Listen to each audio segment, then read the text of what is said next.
जड़े डीएम साहिबा महाकुंभ समय हिजाब पिंधि प्रयागराज जाती एवं सेठाकार सुरक्षा व्यवस्था जांच करने को आरंभ करती। सेतेबेले किछि महिला पुलिस अधिकारी तांकु लक्ष्य करती एवं तांकु आतंकवादी भावी पुलिस स्टेशन को नहीं जाती।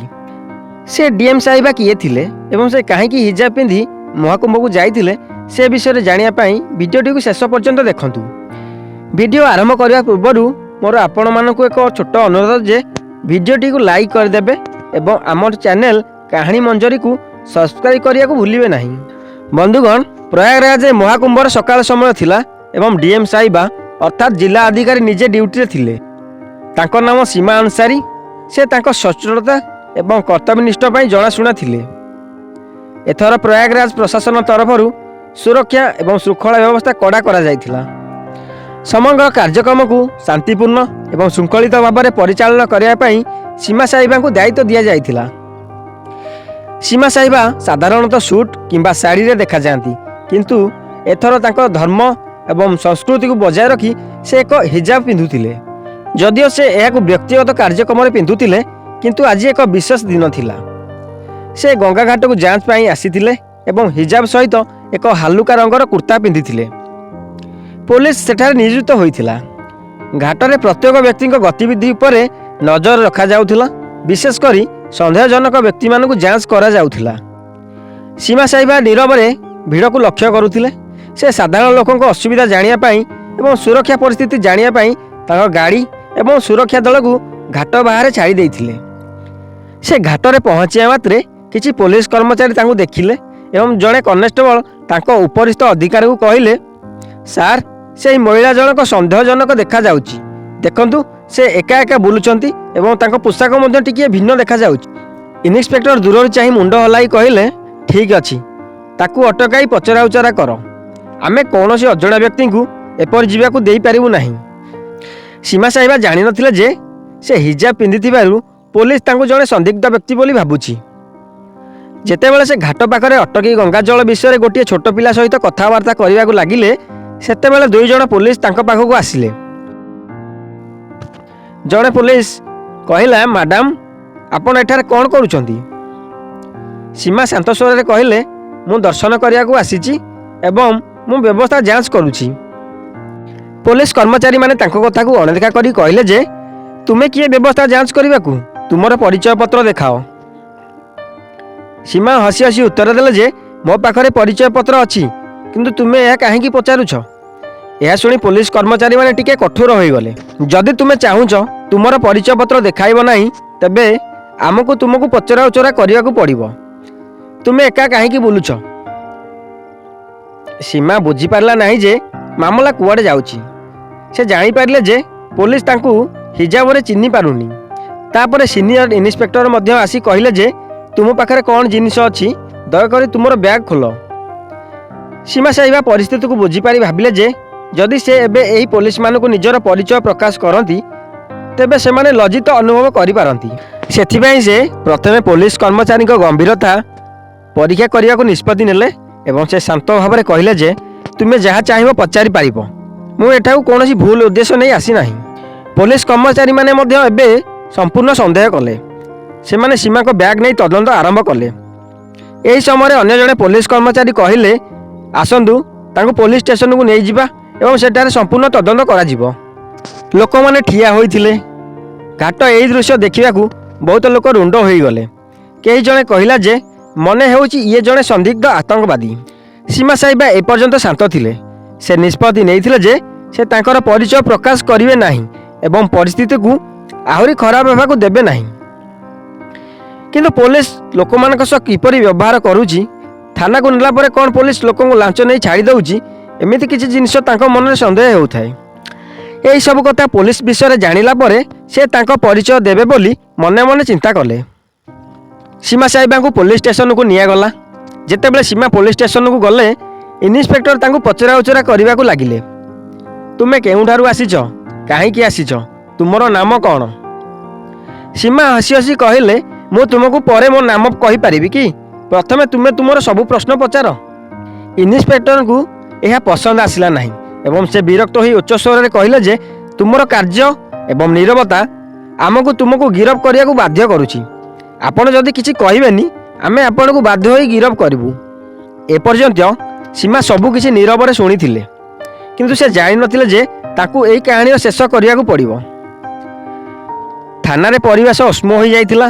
ପୁଲିସ କର୍ମଚାରୀମାନେ ଏପର୍ଯ୍ୟନ୍ତ ସୀମା ସାହେବଙ୍କୁ ଜଣେ ସନ୍ଦିଗ୍ଧ ବୋଲି ମାନୁଥିଲେ। ବରିଷ୍ଠ ଇନ୍ସପେକ୍ଟର ତାଙ୍କୁ ଏକ ଚୌକିରେ ବସାଇଲେ ଏବଂ ଆଖପାଖରେ ଥିବା ପୁଲିସ କର୍ମଚାରୀଙ୍କୁ ତାଙ୍କୁ ପଚରା ଉଚରା କରିବାକୁ ନିର୍ଦ୍ଦେଶ ଦେଲେ। ଇନ୍ସପେକ୍ଟର ନିର୍ଦ୍ଦେଶ ଦେଲେ ଯେ ତାଙ୍କୁ କଡ଼ାକଡ଼ି ପଚରା ଉଚରା କର, ସମ୍ପୂର୍ଣ୍ଣ ସୂଚନା ନ ପାଇବା ପର୍ଯ୍ୟନ୍ତ ତାଙ୍କୁ ଏଠାରୁ ଯିବାକୁ ଦିଅ ନାହିଁ। ସୀମା ସାହେବଙ୍କୁ ଏସବୁ ଟିକେ ମଜାଦାର ଲାଗିଲା।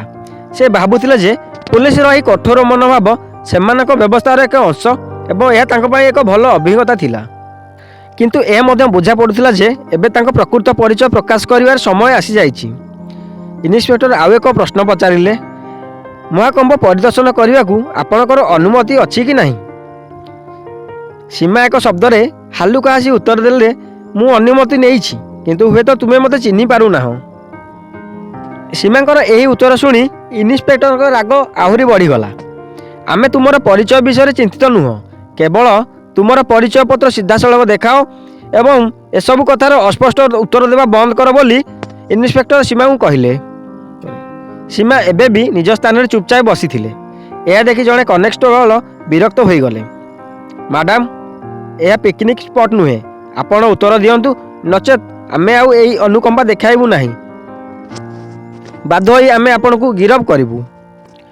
ସୀମା ସାହିବା ଶେଷରେ କହିଲେ, ଠିକ୍ ଅଛି, ମୁଁ ଆପଣଙ୍କୁ ମୋର ପରିଚୟ କହିବି, କିନ୍ତୁ ଏହାପରେ ଆପଣ ଆପଣଙ୍କ ଦଳକୁ ଏପରି ବ୍ୟବହାର ନ କରିବାକୁ କୁହନ୍ତୁ।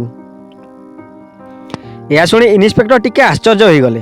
ସେ ସିଧା ପ୍ରଶ୍ନ ପଚାରିଲେ, ତୁମେ କିଏ ଏବଂ କେଉଁ ଅଧିକାରରେ ଆମକୁ ଏତେ କଥା କହୁଛ? ସୀମା ତାଙ୍କ ବ୍ୟାଗରୁ ତାଙ୍କର ପରିଚୟ ପତ୍ର ବାହାର କରି ଟେବୁଲ ଉପରେ ରଖିଲେ। ଟେବୁଲ କାର୍ଡ଼ରେ ସ୍ପଷ୍ଟ ଭାବରେ ଲେଖାଯାଇଥିଲା, ସୀମା ଅନସାରୀ, ଜିଲ୍ଲା ଅଧିକାରୀ, ହରିଦ୍ୱାର। ପରିଚୟ ପତ୍ର ଦେଖିଲା ପରେ ଇନ୍ସପେକ୍ଟରଙ୍କ ମୁହଁ ଫିକା ପଡ଼ିଗଲା। ସେଠାରେ ଉପସ୍ଥିତ ଅନ୍ୟ ପୁଲିସ କର୍ମଚାରୀମାନେ ମଧ୍ୟ ସମ୍ପୂର୍ଣ୍ଣ ନୀରବ ହୋଇଗଲେ। ସମସ୍ତେ ନୀରବ ହୋଇଗଲେ, କାହା ପାଟିରେ କଥା ନଥିଲା। ଏପର୍ଯ୍ୟନ୍ତ ସବୁଠାରୁ ଅଧିକ କଥା ହେଉଥିବା କନେଷ୍ଟବଳ ଧୀରେ ଧୀରେ ପଛକୁ ହଟିଗଲେ। ଇନ୍ସପେକ୍ଟର କାର୍ଡଟି ଉଠାଇଲେ ଏବଂ ତାହାକୁ ଦେଖିଲେ ଏବଂ ବାରମ୍ବାର ଓଲଟାଇଲେ। ତୁମେ କ'ଣ ଡିଏମ୍ ସାହିବା? ସୀମା ଶାନ୍ତ ଭାବରେ କହିଲେ, ହଁ, ଏବଂ ମୁଁ ଭାବୁଛି ଏବେ ତୁମେ ନିଶ୍ଚୟ ବୁଝିପାରିଛ ଯେ ମୁଁ କାହିଁକି ମୋର ପରିଚୟ ପୂର୍ବରୁ ପ୍ରକାଶ କରିନଥିଲି। ମୁଁ କେବଳ ତୁମେ ସମସ୍ତେ କେତେ ସଚେତନତା ଏବଂ ସତର୍କତାର ସହିତ ତୁମର କର୍ତ୍ତବ୍ୟ ପାଳନ କରୁଛ ତାହା ଦେଖିବାକୁ ଚାହୁଁଥିଲି। ଇନ୍ସପେକ୍ଟର ତୁରନ୍ତ ଠିଆ ହୋଇ କ୍ଷମା ମାଗି କହିଲେ, ମ୍ୟାଡ଼ାମ, ଆମେ ଜାଣିନଥିଲୁ ଯେ ଆପଣ ଡିଏମ୍ ସାହିବା। ଆପଣଙ୍କ ପୋଷାକ ଏବଂ ଆପଣଙ୍କର ବୁଲିବା ଶୈଳୀ ଟିକେ ଅସ୍ୱାଭାବିକ ଲାଗିଲା, ସେଥିପାଇଁ ଆମେ ଆପଣଙ୍କୁ ଅଟକାଇଲୁ, କିନ୍ତୁ ଆମର ଲକ୍ଷ୍ୟ କେବଳ ସୁରକ୍ଷା ଥିଲା। ସୀମା ଉତ୍ତର ଦେଲେ ଯେ ମୁଁ ଜାଣେ ତୁମେ ସମସ୍ତେ ତୁମର କର୍ତ୍ତବ୍ୟ କରୁଥିଲ ଏବଂ ମୁଁ ଖୁସି ଯେ ତୁମେ ସତର୍କ ଅଛ, କିନ୍ତୁ ମନେ ରଖ ଯେ ଯଦି କୌଣସି ମହିଳା କିମ୍ବା ସାଧାରଣ ନାଗରିକ ଆସନ୍ତି ସେମାନଙ୍କ କଥା ଧ୍ୟାନ ଦେଇ ଶୁଣନ୍ତୁ। ସବୁବେଳେ କାହାର ପୋଷାକ ଦେଖି ବିଚାର କରିବା ଠିକ୍ ନୁହେଁ। ଇନ୍ସପେକ୍ଟର ତୁରନ୍ତ ପୋଲିସ ଷ୍ଟେସନ କର୍ମଚାରୀଙ୍କୁ ଚା ଏବଂ ପାଣି ଆଣିବାକୁ ନିର୍ଦ୍ଦେଶ ଦେଲେ ଏବଂ ତୁରନ୍ତ ତାଙ୍କ ଗାଡ଼ି ପାଇଁ ଡାକିଲେ। ସୀମା ହସି ହସି କହିଲେ ଯେ ଏଠାରେ ଏହାର କୌଣସି ଆବଶ୍ୟକତା ନାହିଁ। ମୁଁ ଆମ ପ୍ରଶାସନ କିପରି କାମ କରୁଛି ତାହା ଦେଖିବାକୁ ଆସିଥିଲି ଏବଂ ମୁଁ ଖୁସି ଯେ ଆପଣମାନେ କାମ କରୁଛନ୍ତି, କିନ୍ତୁ ମନେ ରଖନ୍ତୁ ଯେ ପ୍ରତ୍ୟେକ ଥର ବିନା ସନ୍ଦେହରେ କାହାକୁ ଆତଙ୍କବାଦୀ କିମ୍ବା ଅପରାଧୀ ବୋଲି ଭାବିବା ଠିକ୍ ନୁହେଁ। ଏହା ଶୁଣି ଇନ୍ସପେକ୍ଟର ମୁଣ୍ଡ ନଇଁ କହିଲେ ଯେ ଆପଣ ଠିକ୍ କହୁଛନ୍ତି ମ୍ୟାଡ଼ାମ, ଏବେ ଆମେ ଏହା ବିଷୟରେ ଧ୍ୟାନ ଦେବୁ। ସୀମା ହସି ହସି କହିଲା ଯେ କାମ ଠିକ୍ ଅଛି, କିନ୍ତୁ ଏବେ ମୋତେ ମୋ କାମକୁ ଫେରିବାକୁ ଦିଅନ୍ତୁ ଏବଂ ପରବର୍ତ୍ତୀ ସମୟରେ କାହା ସହିତ କଥା ହେବା ପୂର୍ବରୁ ସେ କ'ଣ କହୁଛନ୍ତି ତାହା ଶୁଣ, ଧ୍ୟାନ ଦେଇ ଶୁଣିବାର ଅଭ୍ୟାସ ମଧ୍ୟ କର। ପୋଲିସ ଷ୍ଟେସନରୁ ବାହାରକୁ ଆସିବା ସମୟରେ କିଛି ପୋଲିସ କର୍ମଚାରୀ ସୀମା ସାହେବଙ୍କ ସହିତ ଘାଟ ପର୍ଯ୍ୟନ୍ତ ଯାଇଥିଲେ। ସେଠାରେ ଉପସ୍ଥିତ ଲୋକମାନେ ଏବେ ବି ସେମାନଙ୍କୁ ଦେଖୁଥିଲେ। କିଛି ଲୋକ ଫୁସଫୁସ କରି କହୁଥିଲେ ଯେ ଏହି ସେହି ମହିଳା ଯାହାକୁ ପୋଲିସ ଧରିଥିଲା। ଘାଟରେ ଥିବା ଲୋକମାନେ ଏବେ ବି ସେମାନଙ୍କୁ ଦେଖୁଥିଲେ। କେତେକ ଜାଣିପାରିଥିଲେ ଯେ ସେ ଡିଏମ୍ ଥିଲେ। ଯେତେବେଳେ କେତେ ଲୋକ ଏବେ ବି ଭାବୁଥିଲେ ଯେ ପୋଲିସ ଦ୍ୱାରା ଧରାପଡ଼ିଥିବା ଏହି ମହିଳା ଜଣକ କିଏ। ସୀମା ସାହିବା ଭିଡ଼କୁ ଚିନ୍ତା ନ କରି ଘାଟରେ ପହଞ୍ଚିଲେ ଏବଂ ପୁଣି ଥରେ ସୁରକ୍ଷା ବ୍ୟବସ୍ଥାର ସମୀକ୍ଷା ଆରମ୍ଭ କଲେ।